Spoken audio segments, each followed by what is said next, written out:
近年咧，公立醫院就好積極發展智慧科技，用人工智能等等咧，係幫同事照顧病人，令到工作更加順暢、更加快捷同埋更加精準。咁但係同同事傾嘅時候咧，同事又唔係咁睇喎。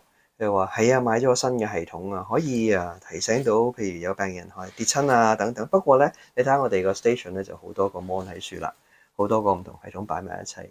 咁原來好多呢啲系統與系統之間咧，又唔係一定兼容，咁變咗同事去用一啲系統嘅時候，佢就要開咗佢。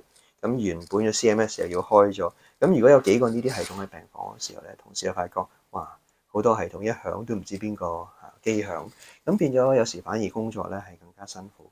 當然啦，我相信向前看仲有好多可以改進嘅地方。咁點樣去將我哋現有嘅所有系統去整合？已經係同醫管局有關方面咧，係之前討論過好多次。咁嚟緊就希望醫管局咧都係會繼續去做好佢嘅智慧醫療發展。等同事真係能夠享受到迅速、準確、比較上輕鬆嘅工作。